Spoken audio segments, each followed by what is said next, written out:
Señores, no los canso más, pero fíjense lo que voy a hacer.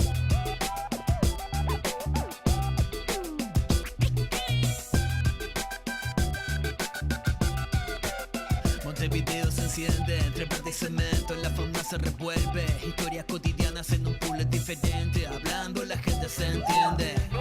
Todo lo mejor. Y sí, es lunes y acá llega el avioncito. Sabíamos que nos estaban extrañando, pero qué perfección, Dios. Sigo diciendo, como digo en muchos programas, ¿por qué no hay una cámara acá para que vea dónde termina quedando el avioncito? Y lo voy a hacer, señor director, porque usted me lo No, permite. dice Freddy. Mirá que va ahí, muy bien. Bien, acá había quedado. Acá, Claro que gracias, sí, gracias, señor excelente. director. No, sos maravilloso, cada vez Ay, mejor, te adoro Pablito. tanto, sos Cada tan de vez televisión de mejor. los 90, me gusta tanto.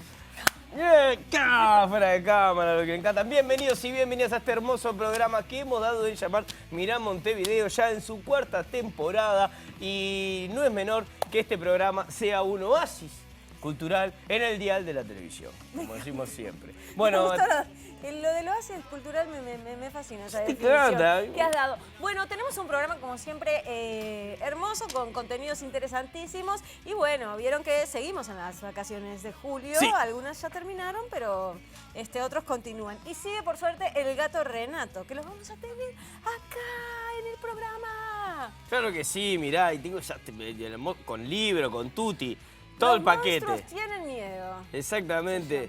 Un hermoso... Estamos Me creciendo. encanta cómo ha crecido, porque nosotros conocemos la historia del gato Renato, porque tiene que ver con un compañero de la casa, Sí. obviamente, de saber cómo arrancó, ¿no? Con eso de que, bueno, le contaba a los hijos cositas, dijo, bueno, va a empezar a hacer videos, animaciones, no sé qué, cómo fue creciendo.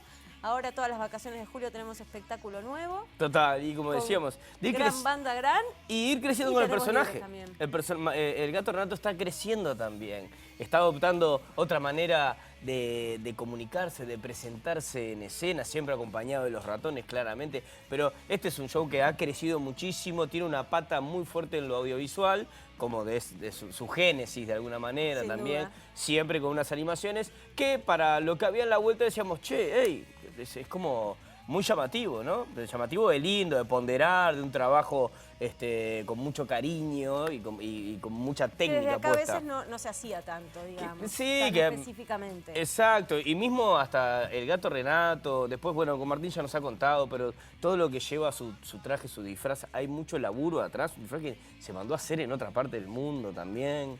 ¿Vos te acordabas de esos datos? No me acordaba, pero sí, ahora que me lo señora. decís estoy recordando. Claro, sí. Pero bueno, lo importante además de todo el espectáculo son las hermosas canciones que se te pegan así. Yo me acuerdo cada vez que digo gato, digo el gato, Renato. Siempre al toque voy así, derecho para ahí. Pero bueno, viene material, hay mucho material nuevo. Hay una canción hermosa sobre un partido de dinosaurios que sucede en el Estadio Centenario, que es hermosa también. Es Así verdad. que de eso y mucho más en un rato con el gato Renato. No sabemos qué canciones van a tocar acá al Todo final del sorpresa. programa. Sí, lo que sí Pero siempre son divertidas y sorprenden. queda mañana y el miércoles. Sí. ¿Ah? A meterle porque viene llenando, agotando. Hoy fue una función alucinante. No lo para el frío, no lo para que sea lunes, nada.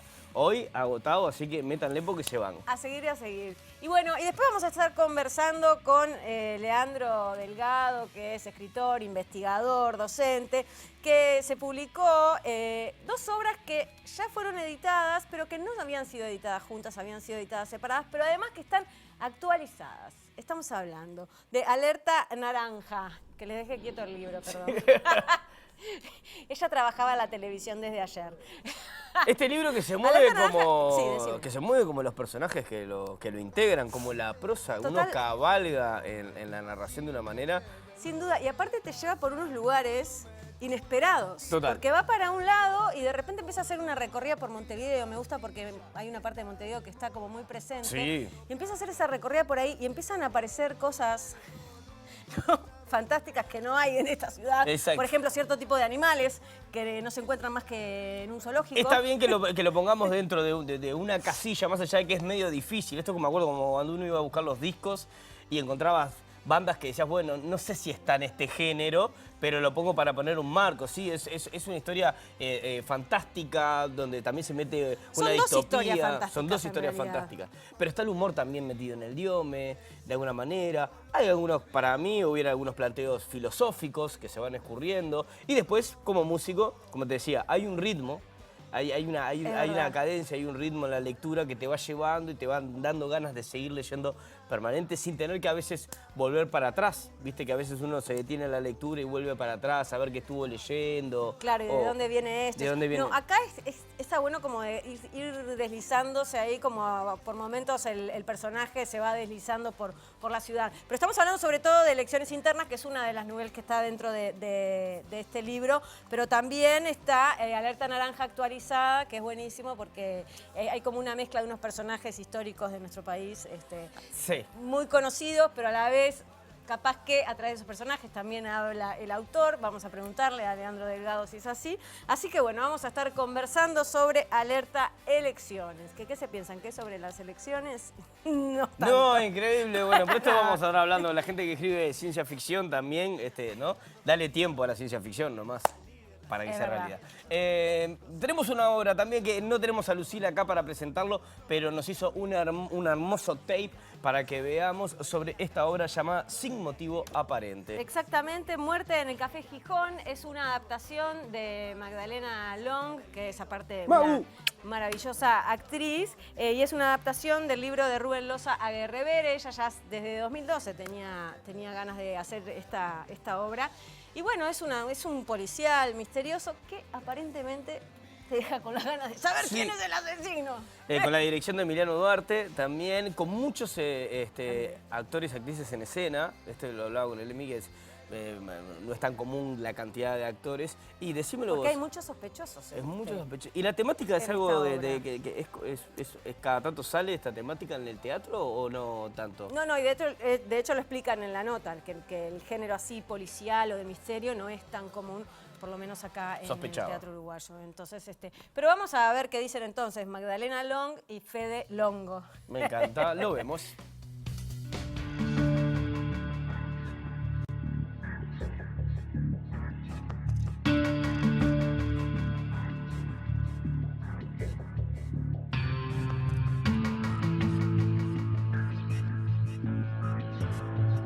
Bueno, Magdalena, felicitaciones. Primero, estreno como autora.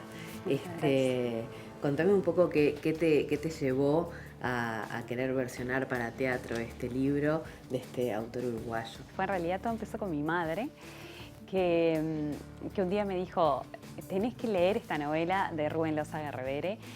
Y yo la verdad que desde que soy chica me encantan las novelas de misterio como Agatha Christie, Sherlock Holmes, todo ese estilo. Colecciono las novelas de Agatha Christie. Entonces, bueno, lo leí y sí, fue amor a primera vista. Le dije, sí, es verdad, tengo que hacer la versión teatral de esta novela. ¿Eso en qué momento pasó? ¿Hace cuántos Esto años? fue en el 2012, ya hace un montón de años. Bueno, y ahí le escribí a Rubén Loza, que desde el primer día súper buena onda, apoyando todo el proyecto. Pero tuvimos un tema con los derechos del libro, que estaban en España. Entonces, bueno, se fue postergando en el tiempo. Bueno, después la vida misma, ¿no? La pandemia, maternidad, de todo.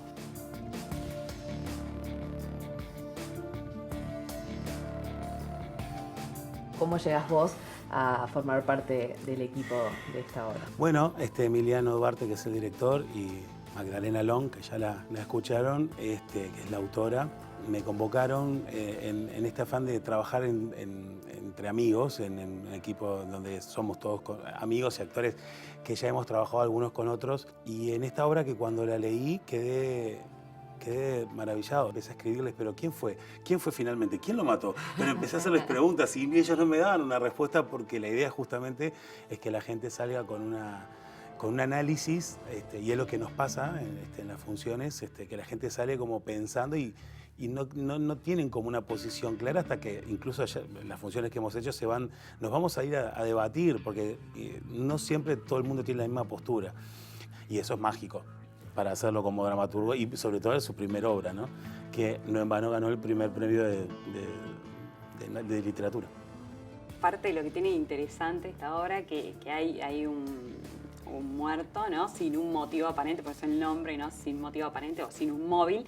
Y a raíz de eso, todos los personajes que giran en torno a este muerto creen que tuvieron algo que ver con su muerte. Porque como no se sabe bien cuál fue el motivo, todos se sienten de alguna forma culpables, lo cual también habla un poco de lo que es la responsabilidad afectiva, responsabilidad emocional, de cómo los pequeños actos que realizamos todos los días, que a veces nos parecen insignificantes, pueden tener tanta repercusión en otros sin que ni siquiera nos demos cuenta, ¿no? Fue mi culpa. Yo no sé por qué le dije todo lo que le dije. Yo lo maté. Me acabas de tirar un dato muy hermoso. Estamos sentados en una mesa que es del Café Brasilero, que nos la cedieron para la obra, y el señor Galeano, que vos entrás al Café Brasilero y está repleto de fotos, y se estaba acá el señor a escribir. Bueno, tenemos el honor. El honor. Por ejemplo, ese muchacho, el del café, yo no lo conozco, ¿eh? Nunca lo vi en mi vida, por lo tanto no tengo ningún motivo para asesinarlo. Ninguno. Nadie me vincularía con su muerte, claramente. Sería este, entonces, el crimen perfecto. Claramente lo que se ve en la obra al principio es que podría ser un primer paso que yo soy el culpable. Al menos tenés muchas ganas de ser. Tengo muchas ganas. Lo que él se propone es justamente irse a un país extranjero, a un café, como él es químico industrial, se lleva un veneno, lo pone en un café y se va. ¿Cómo llegan a la Alianza? ¿Cómo desembarca la obra en la Alianza? Y bueno, en esta sala que también tiene como una cosa, para el suspenso tiene como una cosa medio envolvente de intimidad. Que para esta obra es muy enriquecedor, ¿no? Porque el público se siente que es parte de ese café, la obra es ambientada en un café, en el Café Gijón, se siente que está en ese café, ¿no? Que es parte, que es uno más, está en una mesita más, y creo que es algo también muy lindo. El Café Gijón, que es un café real y que existe en Madrid, es un café literario, ¿no? Van los escritores, es muy famoso por sus tertulias literarias justamente. Entonces, bueno, se traen también a la obra personajes que pueden haber sido escritores conocidos o no. También en varios momentos se mencionan escritores muy famosos como una especie de homenaje, ¿no? Así que bueno, si se mezcla la gran parte que es ficción con algunos detallecitos de realidad también. Y si no hay móvil, no podemos encontrar al asesino. Sería este, entonces, el crimen perfecto. Lo que no te voy a aceptar es un café. Fue muy creíble la escena que acabamos de ver. Así que el café lo dejo Bueno, para otra oportunidad o para otro actor. Más allá de que es de suspenso, de investigación, tiene algo de comedia. Le imprimiste un poquito de comedia negra en tu versión. Sí, tal cual. Hay momentos que te digo que la verdad el día del estreno nos sorprendió porque la gente se reía y no nos esperábamos que se rieran. Sí, tiene toques de comedia. Es muy dinámica también. Pero sí, es un género que es poco común en el teatro, que sí es común en lo que es audiovisual, en lo que es la literatura, pero no se explota mucho en lo que es el teatro, que es el género policial o de misterio.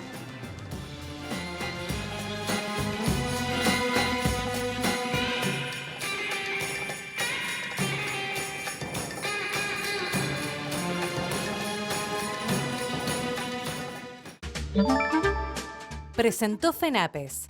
Hagamos un trato por la educación pública. De ida y vuelta entre Bondi y la Chiva, bajo por la radio.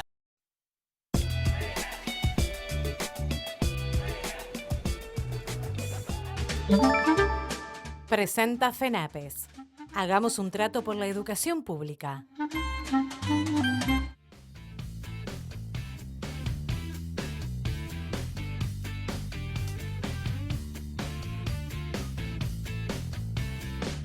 Tremendo libro, escuchame. Pero sí, o sea, yo te hago ¿Pero lo caso, tenés ahí pero vos? lo sé, claro que lo Vos tengo me lo acá. devoré hoy, Noelia. Obvio, ya sé que te lo devoraste. Además que me encanta la ficción, me encanta la ciencia ficción. Lo Me dejó muchas fantástico. cosas, lo fantástico. Me hizo preguntarme muchas cosas, me hizo ver de alguna manera el mundo desde otra óptica. Y nuestro país, ¿no? Y los personajes que tienen en nuestro país, que según vas avanzando en la lectura, decís, ah, mira, acá está este. Ah, no, pero en realidad es este. No, capaz que es esta otra. Total. Y Entonces, sobre ahí todo... te va llevando y te va metiendo Y en dos historias muy buenas. Y no sé, vamos a preguntar si haberse divertido está mal. Yo me divertí mucho con el libro. yo Lo creo que está disfruté mucho. ¿Está Yo- mal? No, al contrario, me parece que está muy bien y creo que el autor se debe haber divertido más todavía cuando creaba eso que va a divertir al otro. No sé, pero bueno, empezamos así. Porque estamos hablando de Alerta de Elecciones, que es un libro que salió hace poquito de Leandro Delgado, que como les contábamos al principio, además de escritor, es investigador, académico, docente, etcétera, etcétera. Y es un libro que reúne dos novelas, ¿se dice? O dos, un cuento largo, una novela, algo así. Una es Alerta Naranja, que ahora es Alerta Naranja actualizada, y el otro es Elecciones Internas. Y así quedó Alerta, Elecciones. Excelente. Muy bueno. Y en esta época que uno se piensa que va a hablar sobre un contexto actual, Sí. digamos, y sin embargo ya tienen un tiempito las historias. Bueno, recibimos a Leandro Delgado entonces con un fuerte aplauso. Autor de Alerta Elecciones. Muchas gracias por estar acá. Y bueno, como para ubicar a la gente, porque a nosotros nos gusta, después de que leemos el libro, podemos empezar desde cualquier lugar y la gente dice, ¿pero de qué están hablando? Exacto. Para ubicar a la gente, estamos hablando de un cuento largo y una novela corta. El cuento largo sería Alerta Naranja actualizado. Empecemos por ahí. De qué trata y después la anécdota también de cómo surge la idea del cuento, que es muy buena. Buenas noches, muchas gracias. Querida. No te dejamos ni saludar, mira.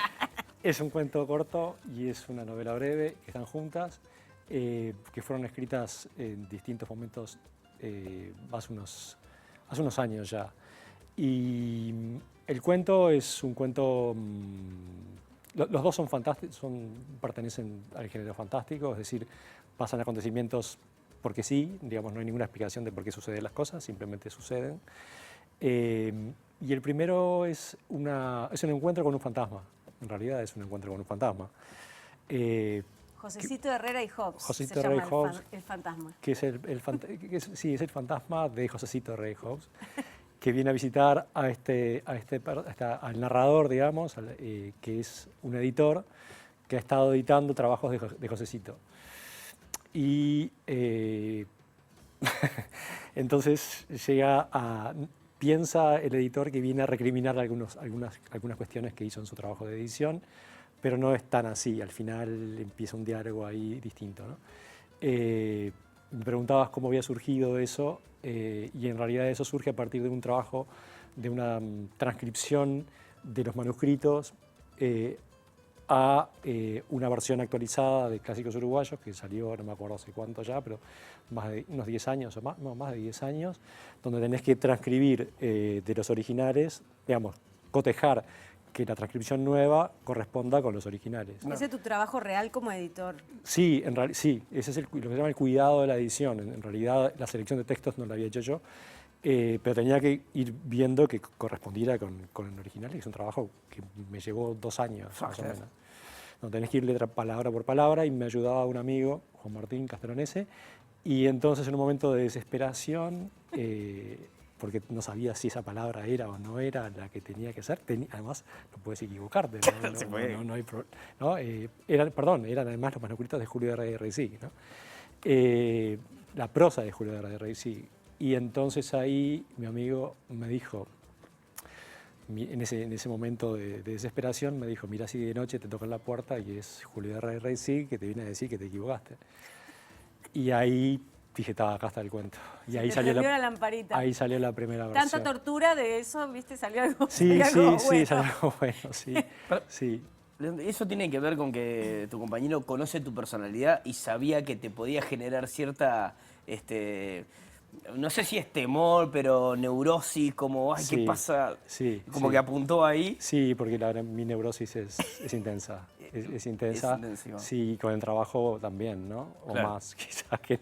Sí, entonces es un trabajo de mucho muy tedioso, no tedioso, pero de mucha responsabilidad Claro. y de mucha tensión. No podés, porque tampoco te puedes entrar en el texto para encontrar el sentido, tenés que, para interpretarlo, digamos, tenés que ver cuál es el sentido estricto, no podés ir más allá. Claro. Entonces estás siempre en esa superficie del texto, no podés escapar de eso.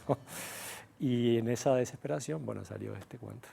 Y este cuento aparte que en realidad habla sobre el arte, sobre escribir, sí. o sea, sobre un montón de cosas que también le hacen a tu oficio, profesión, que hay cosas ahí en este manifiesto, ¿no? que se plantean que tienen que ver con tu propio pensamiento de la creación y del Sí. arte y de la sociedad. Sí, a veces no.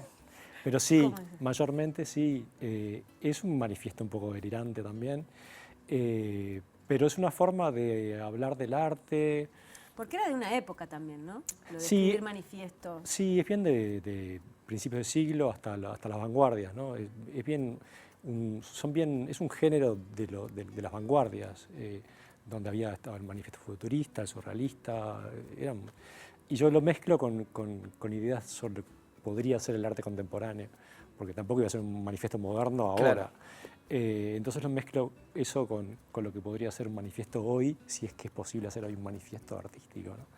Entonces ahí hablo un poco de la incongruencia artística y lo que el arte tiene que ser, que no puede ser congruente, que no puede ser coherente, que tiene que ser muy,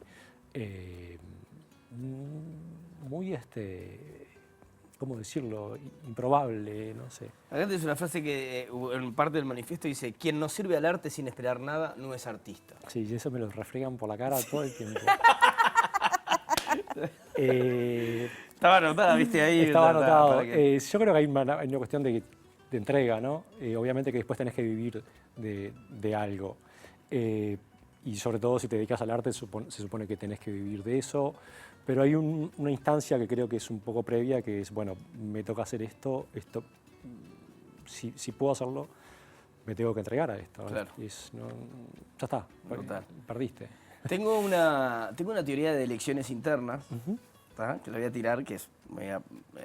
como vengo de leer el libro, me siento como con la tranquilidad y la confianza de tirar.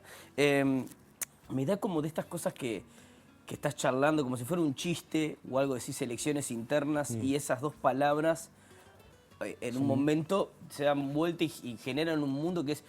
Estamos hablando de cosas que nos pasan a nosotros, no de elecciones internas como un marco político, sino cuáles son nuestras elecciones como personas, como individuos. ¿Tiene algo de eso? Muchas gracias, porque es exactamente así. Y son las elecciones que uno hace, ¿no? Y la novela es sobre los caminos que no tomás. Porque todo el tiempo estás pensando, bueno, ¿qué habría pasado si yo en esta decisión hubiera tomado la otra decisión? Y ahí lo que está sucediendo en la novela es que todo el tiempo se están contando las dos cosas. Qué es lo que te está pasando en ese momento y qué es lo que te habría pasado si hubieras tomado otra decisión. Entonces el personaje está viendo algunas cuestiones de la ciudad que tienen que ver con señales de esa otra vida que nunca tomó. Porque siempre tenés esa duda, ¿qué habría pasado? ¿No? Que es una duda un poco terrible a veces. Claro. No, y trabajas también un poco con una libertad, es medio atemporal, ¿no? Sí. No está como anclado. Sí, decía Noé que está anclado geográficamente, uno puede recordar cosas, pero es como medio atemporal también. Es como ¿no? un presente eterno, ¿no? Es un hoy eterno, Claro. O intemporal, está bien, intemporal. Contemos un poco, porque contemos un poco la anécdota de elecciones internas para que la gente Bueno, si le quede más claro. es un día de elecciones internas, un lindo día de elecciones internas, donde esta persona está un poco angustiada, no se sabe muy bien por qué, y sale a la Rambla a meditar un poco, ¿no? Sale a meditar. Y cuando va caminando, ahí se encuentra con una candidata a las elecciones. La cosa que ahí ya lo estoy spoileando un poco, y ahí pasa algo Claro. terrible, y ahí se desata ¿cómo decirlo? La fantasía, ¿no? Claro. Y entonces, a partir de ese momento, la ciudad queda desierta y aparecen Y aparte de lo que pasa, se le echa la culpa sí mismo. al personaje que es este poeta adivino. Sí, es un poeta divino que con su poesía, en realidad él se preocupa mucho porque él siente que con su poesía no solamente puede estar anticipando lo que va a pasar, sino que además, y lo que es más terrible, puede provocarlo. Entonces es un neurótico, ¿no? Que él es culpable de todo, un narcisista además, ¿no? Donde todo es culpa de él, porque todo depende de él, ¿no? Claro. ¿Puedo leer un fragmentito, un Sí, claro. párrafo me gustaría leer de justamente Lecciones Internas que dice: de aquí en más habría de adoptar las personalidades, las identidades que me fueran impuestas a saco desde fuera de mí y ante todo sin mi voluntad. Y esa adopción forzada, entregada, sorpresiva y misteriosa sería, a la vez, la constatación última e inútil de que ya no habría de presenciar mi vida desde ningún punto de vista, desde ninguna perspectiva. De aquí en más sería lo que me tocara habitar en aquel mediodía de elecciones tan repentinamente cálido, ¿no? Y en esto de hablar de las personalidades y las identidades y cómo va siendo la peripecia de este poeta adivino, ¿no? ¿Cuánto se reflejan las identidades y las personalidades del autor? Bueno, sí. En esto, y cuánto el autor engaña también. El autor siempre engaña y también se engaña a sí mismo. Entonces vos mismo no sabés a veces dónde estás vos. Y jugás un poco a perderte también, ¿no? Y a desorientar al lector, ¿no? Alguien dijo que toda forma de orientación al lector es una forma de desorientarlo, porque estás poniendo todo el tiempo trampas, claro. Pero también esas trampas juegan para vos, ¿no? Pero yo creo que ahí, en términos de identidad, ahí lo que sucede con el personaje es que dice, bueno, no quiero ser nadie, yo quiero ser nadie, no quiero ser nada definido en ningún sentido, lo que me toque ser seré, pero no quiero trabajar una identidad, porque hay una cuestión ahí con la identidad todo el tiempo de que tenés que hacer cosas, ¿no? Claro. Y eso es un poco agotador, ¿no? Bueno, ahí igual necesitas unos personajes como con una impronta de clichés, ¿no? Sí. Tienen los personajes, ahí como que estamos orientados los lectores de alguna manera, porque jugamos a tratar de descubrir qué personalidades podrían llegar a ser, o dentro del panorama que yo conozco, esta persona tiene este perfil de, podría ser fulano de tal, ¿no? Sí. Ahí hay como una cosa para después romperlo. Sí, sí, porque trabajas mucho con los estereotipos, ¿no? Porque estamos rodeados de estereotipos, claro. Y los medios estereotipan y las redes estereotipan, aunque sea una miríada de tipos distintos, pero están muy bien definidos cada uno. Entonces juego bastante con los estereotipos para subvertirlos, qué sé yo, bueno, esto en realidad, para reírme un poco de ellos, pero también los estereotipos también dicen sus verdades, ¿no? Claro. También tienen cosas para decir, los estereotipos de nosotros mismos, ¿no? Y cómo me veo yo en eso, no sé cómo me veo en ese estereotipo. No lo sé. ¿Cómo, sobre todo en elecciones internas, hay como un viaje ahí delirante por momentos, ¿no? Muy delirante. ¿Cuánto podemos hablar sin hacer el spoiler? Viste que a veces uno... También spoilear un poco de lo que atrae a la gente a leer la novela, saltémonos, ¿no? Sí. Pero hay como un viaje delirante por momentos, es como algo como muy racional y de repente empiezan a aparecer cosas, a suceder cosas.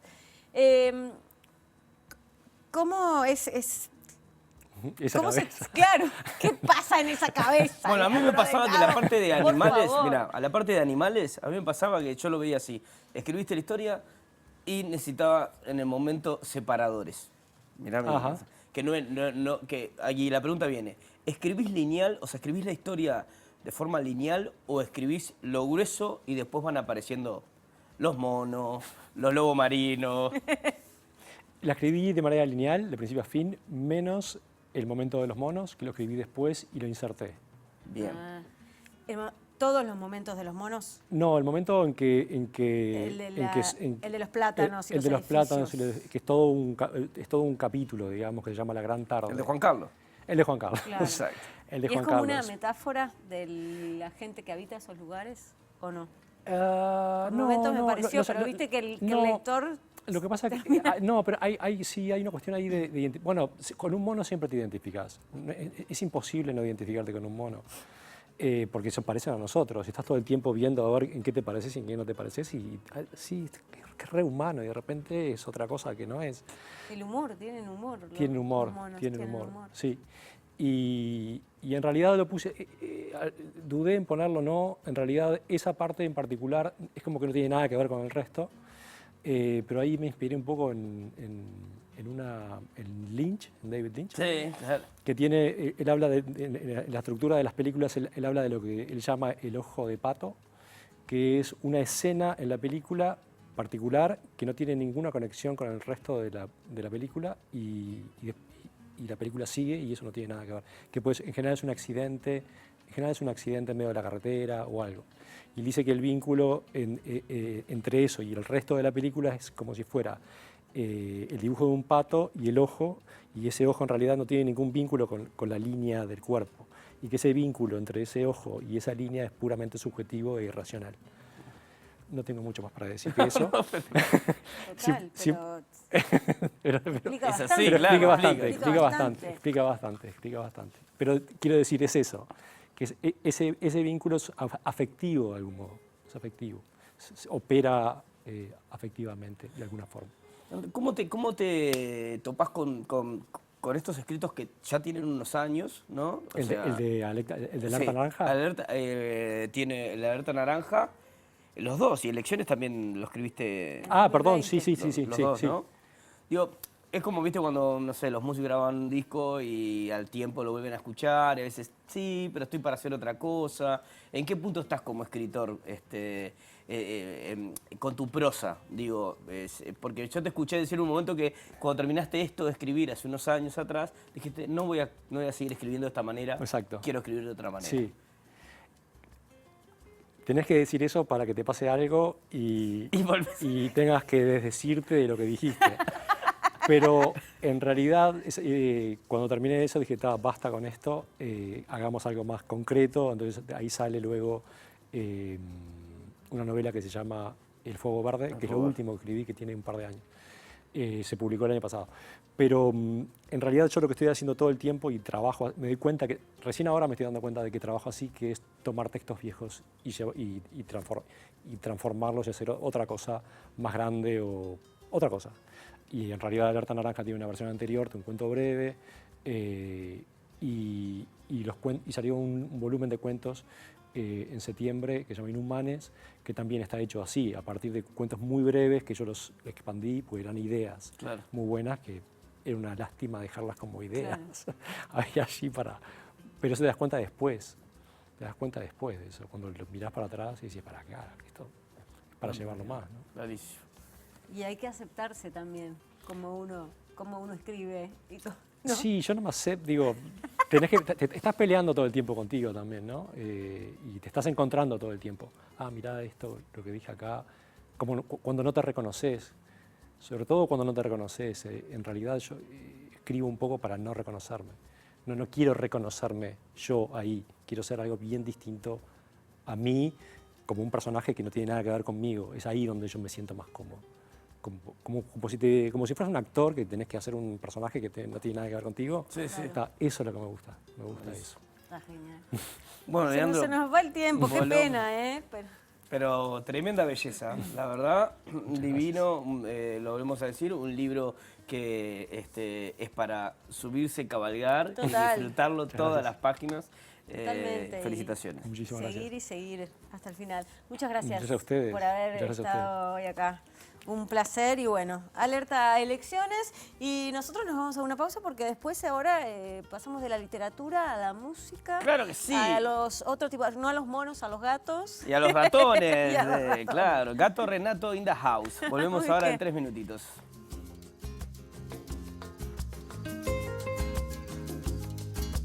Presentó Antel. Antel cumple 50 años y lo festeja con 50% de descuento en sus planes móviles para empresas.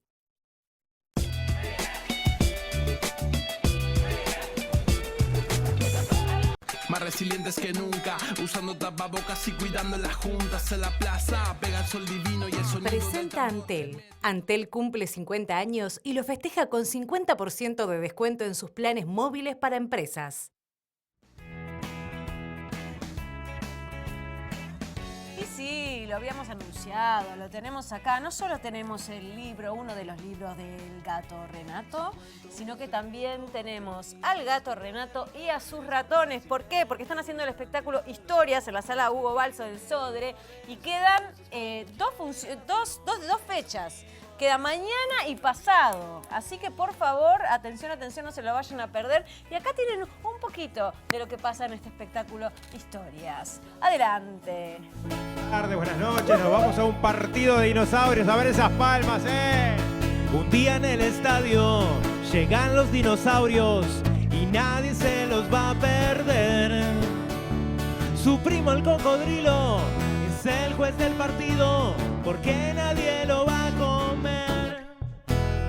Llega el velociraptor, lo ponen de puntero y nadie lo puede atrapar. Su rápido embalaje, cubierto de plumaje, a todos siempre puede ganar. Este es el rock de dinosaurio, fútbol y al estadio, todos van a ver. Pero se complicó el partido, muchachos. Hay roja en el estadio para el espinosaurio y el técnico que casi explota. Su aleta con espinas en un tiro de esquina pinchó y rompió varias pelotas. Tiene el cuello estirado y desde las alturas domina toda la defensa. Si salta el Diplodocus siempre le dan el coco. Tiene un imán en su cabeza. Y este es el rock de dinosaurio, fútbol y al estadio, todos van a ver. Y mira quién era el golero, un tiranosaurio rex se enredaba con la red y a sus amigos se hace señas porque tiene manos pequeñas y el golero este es el rock de dinosaurio, fútbol y al estadio, todos van a ver. Este es el rock de dinosaurio, fútbol y al estadio, fútbol y al estadio, fútbol y al estadio, todos van a ver.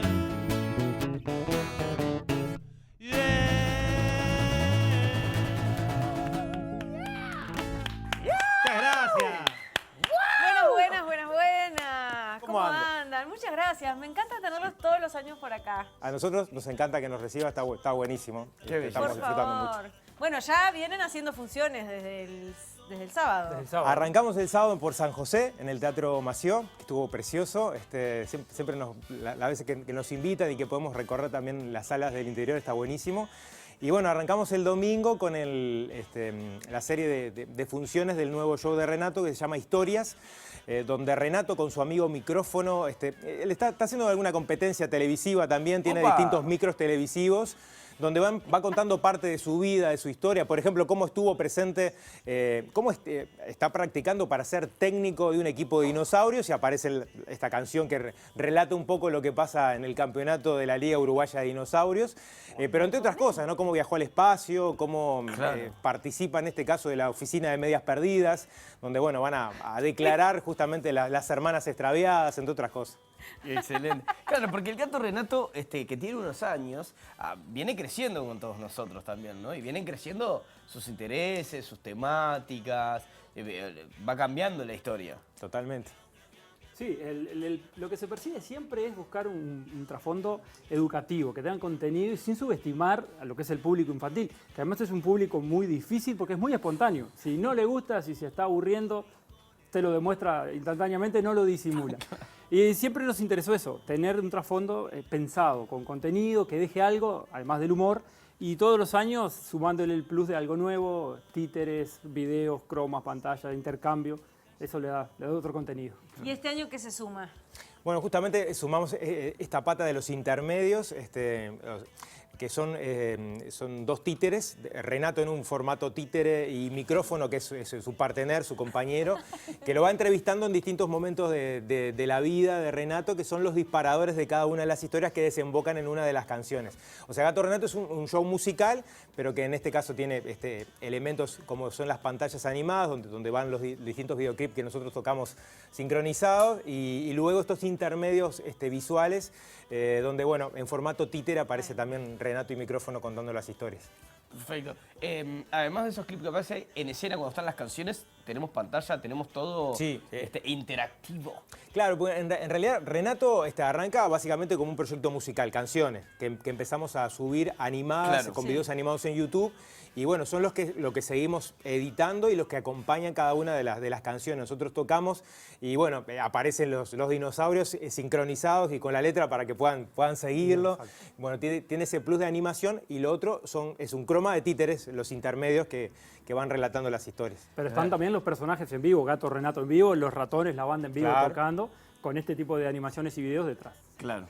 Hablábamos al principio del programa que cómo ha ido creciendo, ¿no? Todo lo que tiene que ver con el Gato Renato, y bueno, y que están también las publicaciones. Que no es lo mismo crear una canción a crear ya como una historia, ¿no? Para ser publicada en revista, libro y eso.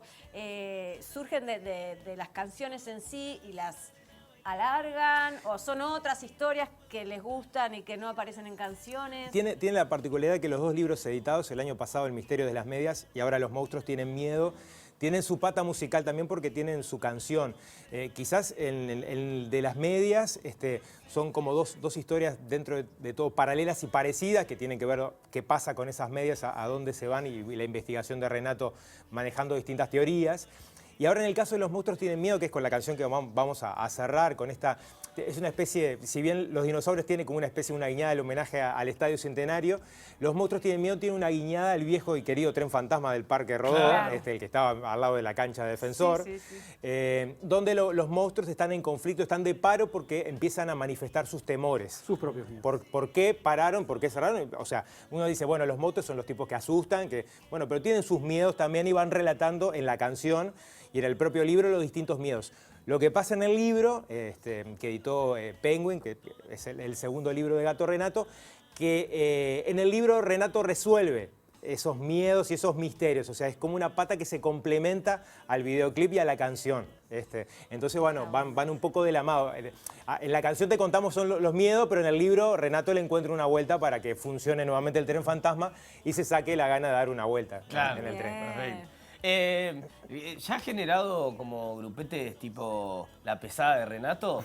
Ya van niños con sus banderitas y su camiseta como Patricio Rey, pero de Renato. Nos ha pasado de ver una cantidad de público con los muñecos de Renato, con los libros, con los pegotines, con cosas. Pero gente muñecos que ya ha ido fabricados por ellos mismos, eso es divino. Qué divino, o sea, nosotros en un momento intentamos hacer una versión de peluche, porque la gente nos pedía, voy, el peluche, no sé, y nosotros, o sea, la mayoría no, todos trabajamos de otra cosa y tomamos esto de forma profesional porque nos encanta, es como el teatro, la música, tenés que hacer otra cosa para vivir y en definitiva no nos podemos dedicar por el momento a una producción de peluches, por ejemplo, porque no hay dinero para invertir y estaría buenísimo tener el peluche de Renato, pero bueno, la gente le encontró la vuelta a fabricar, fue contactando, de hecho a veces nos llega fotos en el Instagram, Gato Renato Oficial, que lo pueden buscar y se siguen ahí, y nos llega fotos de gente que fabricó en crochet o se encontró la vuelta y nos llevan a las funciones, ¿no? Eso es divino. Y ni hablar una cantidad de dibujitos infantiles que los chiquilines hacen y nos llevan a las funciones y le dan a Renato en el momento de sacarse la foto y nos entregan. Tiene un valor enorme eso. Me encantan los renateros, las renateras. Renatero. Pero falta la bandera que está bueno. Hay que la tomar. bandera, ahí va a levantar el momento del pogo. Bueno, chiquilines, nada, un placer, ratones. Gato Renato, muchísimas gracias por habernos acompañado. Y van a cerrar con los monstruos. Tienen miedo. Los monstruos Bueno, tienen los invitamos, como decía Noé, quedan las 2 últimas funciones. eso. Mañana martes y el miércoles, 16 horas, en la Sala Hugo Balso, preciosa sala ahí en el Auditorio Nacional del Sodre. Las entradas están en la venta anticipadas en Ticantel, en las redes de cobranza y en la propia boletería de la sala. Los esperamos para cerrar las vacaciones bien arriba ahí con Renato y los ratones. Y todas las canciones están en plataformas, Sí, están en YouTube están los videos. Excelente, Tuti. Sí, lo dijimos hoy, hacíamos así, pero no para ellos, sino para ustedes que corran a buscar las entradas porque hoy explotó, queda solo mañana y pasado. Así que nosotros nos despedimos, nos volvemos a ver el miércoles. No, nos vemos el miércoles a las 9 de la noche. Gato Renato. Nos vamos con esta historia del tren fantasma. ¿Por qué tienen miedo los monstruos? Un día en el tren fantasma, los monstruos estaban de paro. Reunidos en asamblea, se veían preocupados. Estaban muy asustados, sus miedos fueron contando. Iban pasando de a uno y Renato fue escuchando. La momia fue la primera, quiso tomar la palabra, contando una pesadilla que hace tiempo la acompaña. Temía que a sus vendajes le pasara algo muy cruel y lo llevaran al baño como rollos de papel. Y dice, los monstruos tienen miedo, miedo, los monstruos tienen miedo. Y si gritamos juntos, se asustarán primero. Los monstruos tienen miedo, miedo, los monstruos tienen miedo. Contando sus historias, se asustarán de nuevo. Volando vino el vampiro, tapando su dentadura. No se le entendía mucho y sufría una tortura. Venía desde el dentista, con brackets puestos recién. Molestaba mucho porque no podía morder. Rengueando la calavera también hizo un comentario. Estuvo charlando un rato con un zombie en el armario. Si se tropieza sus huesos volarán por todos lados. Tiene terror que al juntarlos los puedan poner cambiados. Los monstruos tienen miedo, miedo, los monstruos tienen miedo. Si gritamos juntos, se asustarán primero. Los monstruos tienen miedo, miedo, los monstruos tienen miedo. Contando sus historias, se asustarán de nuevo. También se expresó el fantasma, aunque nadie lo escuchaba. Odiaba que lo confundan de noche con las frazadas. Su gran terror, las paredes, chocarse en alguna pieza y que le salgan chichones en medio de la cabeza. Cuando llegó el hombre lobo, ocurrió una cosa atroz. Quiso pegar un aullido y no le salió la voz. La bruja le dio un jarabe, a ver si un ruido le saca, pero le erró a la receta y ahora muge como una vaca. Los monstruos tienen miedo, miedo, los monstruos tienen miedo. Y si gritamos juntos, se asustarán primero. Los monstruos tienen miedo, miedo, los monstruos tienen miedo. Contando sus historias, se asustarán de nuevo. Muchas gracias. Nos vemos en la Balso, arriba. Me puse a contar en el cielo las estrellas, pero había tantas de ellas que mis dedos no alcanzaron más. Cuento 1, cuento 2, cuento 3, cuento 4, cuento 5, cuento 6, todas juntas.